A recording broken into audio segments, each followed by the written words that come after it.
तो हम बात करने वाले हैं एक ऐसी धमकी की जिसने बांग्लादेश को हिलाकर रख दिया।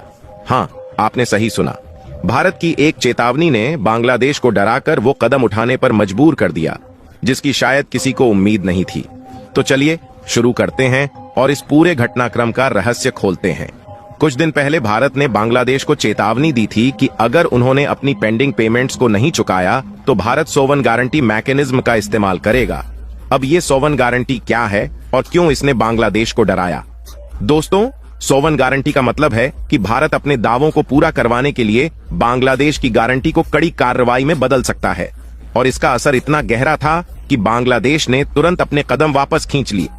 अब जैसा कि खबर में बताया गया है, बांग्लादेश का पावर डेवलपमेंट बोर्ड, जिसे बीपीडीबी कहा जाता है, आखिरकार भारत की बकाया पेमेंट्स को चुकाने के प्रोसेस में लग गया है। जी हां, कल शाम की ही खबर है कि बांग्लादेश अब 5,000 करोड़ टका की पेमेंट करने जा रहा है। लेकिन रुकिए, ये तो बस शुरुआत है। टोटल पेमेंट्स का आंकड़ा 88,000 करोड़ टका तक पहुंचता है, जिसमें अदानी ग्रुप की भी पेमेंट शामिल है। अब सवाल उठता है कि बांग्लादेश ये भारी रकम कैसे चुकाएगा? तो आइए इसका पूरा खेल समझते हैं। दोस्तों, बांग्लादेश की पावर कंपनी बीपीडीबी ने एक चौंकाने वाला कदम उठाया है। उन्होंने बॉन्ड्स इशू करने का फैसला किया है। इसका मतलब क्या है?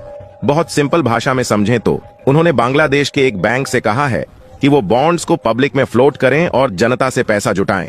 बदले में पब्लिक को 8% ब्याज दिया जाएगा। यानी अगर आप 1 लाख का बॉन्ड खरीदते हैं तो 10 साल में आपको 1,08,000 रुपए वापस मिलेंगे।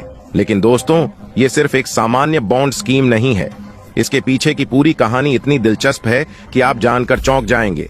सरकार ने इस बॉन्ड्स के टेन्योर को सिर्फ 10 साल का रखा है ताकि जनता इसमें अधिक इंटरेस्ट दिखाए। सामान्यतया बॉन्ड्स 15 से 20 साल के लिए होते हैं, लेकिन यहाँ वक्त की नजाकत को समझते हुए इसे छोटा किया गया है। अब यहाँ सबसे बड़ा सवाल ये है, क्या ये प्लान बांग्लादेश को संकट से बाहर निकाल पाएगा? दरअसल ये कोई नया तरीका नहीं है। इससे पहले भी शेख हसीना की सरकार ने 2,620 करोड़ टका के बॉन्ड्स इशू करवाए थे और तब उन्होंने भारत की कंपनीज की पेंडिंग पेमेंट्स को सफलतापूर्वक क्लियर किया था। तो अब भी उम्मीद है कि ये तरीका काम कर जाएगा। लेकिन क्या ये वाकई बांग्लादेश को बचा पाएगा या नहीं, इस पर सभी की नजरें टिकी हैं। अब बात करते हैं भारत के फायदे की। सबसे पहले भारत की कंपनियों, खासतौर पर अदानी ग्रुप की पेंडिंग पेमेंट्स जल्द ही चुकाई जा सकती हैं। अदानी ग्रुप ने पहले ही चेतावनी दी थी कि अगर $500 मिलियन की पेमेंट नहीं हुई तो वो अपने पावर प्लांट को बंद कर देंगे। और अब बांग्लादेश ने बॉन्ड्स के जरिए ये रकम जुटाने की कोशिश शुरू कर दी है। सिर्फ अदानी ही नहीं, SIIL एनर्जी इंडिया और बाकी कंपनियों की भी पेमेंट्स अब क्लियर हो सकती हैं। लेकिन ये सब इतने सधे हुए कदम क्यों उठाए जा रहे हैं? इसका कारण ये है कि पिछले महीने बांग्लादेश को भारत की ओर से लगातार चेतावनियां मिल रही थीं। पहले बैंक गारंटी की और फिर सोवन गारंटी की। जब बांग्लादेश को यह समझ आ गया कि भारत किसी भी हालत में अपनी रकम वापस लेकर रहेगा, तब जाकर उन्होंने इस बॉन्ड्स वाले रास्ते को अपनाया। और अदानी ग्रुप ने भी एक बड़ी चाल चली। उन्होंने बिहार के एक सब स्टेशन के साथ अपने गोड्डा पावर प्लांट को लिंक कर दिया था। इसका सीधा मतलब था कि अगर बांग्लादेश पेमेंट नहीं करेगा तो बिजली बांग्लादेश को नहीं भेजी जाएगी, बल्कि बिहार की तरफ डाइवर्ट कर दी जाएगी। अब एक और बड़ा सवाल, भारत को इसका और क्या फायदा होगा? दोस्तों, यहाँ बात सिर्फ पेंडिंग पेमेंट्स तक सीमित नहीं है। भारत ने बांग्लादेश को लगभग $5 बिलियन का लाइन ऑफ क्रेडिट भी दिया हुआ है, जिसे ब्याज समेत वापस मिलना जरूरी है। अगर वो पैसा डूब जाता है तो ये भारत के लिए एक बड़ा नुकसान साबित हो सकता है। क्या आगे और धमकी? बिल्कुल दोस्तों, सवाल तो यही उठता है, क्या भारत को आगे और कड़े कदम उठाने पड़ेंगे या फिर बांग्लादेश इस संकट से पूरी तरह उबर जाएगा? देखिए, अभी तक की स्थिति से साफ है कि बांग्लादेश भारत की चेतावनियों को हल्के में नहीं ले सकता। भारत ने पहले बैंक गारंटी की धमकी दी थी और जब बांग्लादेश ने इसे नजरअंदाज किया, तब भारत ने सोवन गारंटी का तुरुप का पत्ता फेंक दिया। और जैसा कि हमने देखा, बांग्लादेश ने तुरंत प्रतिक्रिया दी। अभी तक अदानी ग्रुप ने जो किया वो एक संकेत था कि अगर बांग्लादेश पेंडिंग पेमेंट्स नहीं चुकाता तो भारत अपनी बिजली सप्लाई रोक सकता है। अगर बांग्लादेश ने आगे भी पेमेंट्स में देरी की तो ये कदम भारत के लिए अगला बड़ा हथियार बन सकता है। बिजली की कमी से बांग्लादेश के उद्योग और घरेलू उपयोगकर्ताओं पर सीधा असर पड़ेगा और यह उन्हें और भी दबाव में ला सकता है। भारत के पास एक और विकल्प है। बांग्लादेश पर अंतर्राष्ट्रीय मंचों पर आर्थिक दबाव बनाना। अगर बांग्लादेश बार बार अपनी पेंडिंग पेमेंट्स में असफल रहता है तो भारत इंटरनेशनल फाइनेंशियल इंस्टीट्यूशंस जैसे कि IMF और वर्ल्ड बैंक के माध्यम से दबाव बना सकता है। भारत ने बांग्लादेश को जो $5 अरब की लाइन ऑफ क्रेडिट दी है वो बांग्लादेश की अर्थव्यवस्था के लिए एक बड़ी मदद थी। अगर भारत इस क्रेडिट लाइन को वापस लेने की धमकी देता है तो बांग्लादेश की आर्थिक स्थिति और भी खराब हो सकती है। इसे रोकने के लिए बांग्लादेश को तुरंत अपनी पेंडिंग पेमेंट्स चुकानी होंगी। सबसे खतरनाक कदम यह हो सकता है कि भारत और बांग्लादेश के बीच व्यापारिक संबंधों में कटौती की जाए। भारत और बांग्लादेश का व्यापारिक रिश्ता गहरा है और अगर भारत इसमें कोई बाधा डालता है तो इसका असर बांग्लादेश की अर्थव्यवस्था पर भारी पड़ेगा।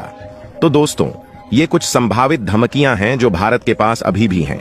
अब देखना यह होगा कि क्या बांग्लादेश समय पर अपनी पेमेंट्स चुकाता है या भारत को अपने और भी कड़े पत्ते खेलने पड़ेंगे। अब तक की स्थिति को देखते हुए ऐसा लगता है कि बांग्लादेश पर भारी दबाव है।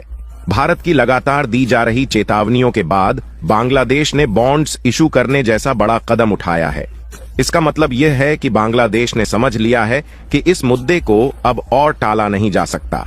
बांग्लादेश ने बॉन्ड्स के जरिए 5,000 करोड़ टका जुटाने की प्रक्रिया शुरू की है, जो एक बड़ा कदम है।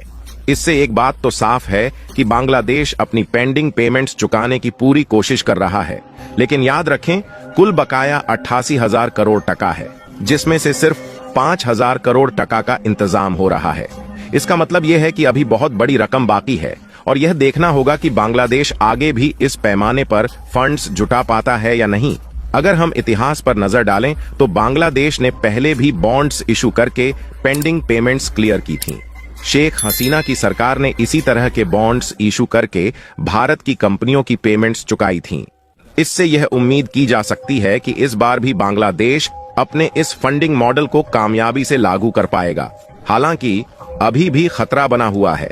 बांग्लादेश की आर्थिक स्थिति बहुत अच्छी नहीं है और उनका पावर सेक्टर भारी कर्ज के बोझ तले दबा हुआ है। कुल 42,000 करोड़ टका का कर्ज बांग्लादेश के पावर सेक्टर पर है, जिसमें 8,000 करोड़ टका की राशि भारत की कंपनियों को चुकानी है। ऐसे में अगर बांग्लादेश बॉन्ड्स के जरिए पर्याप्त पैसा जुटाने में असफल रहता है तो समस्या गहरी हो सकती है। अगर बांग्लादेश सही तरीके से बॉन्ड्स का पैसा जुटाता है और भारत को समय पर पेमेंट करता है तो स्थिति स्थिर हो सकती है, लेकिन अगर फंड्स जुटाने में देरी होती है या कुछ अनिश्चितताएं पैदा होती हैं तो भारत को और कड़े कदम उठाने पड़ सकते हैं।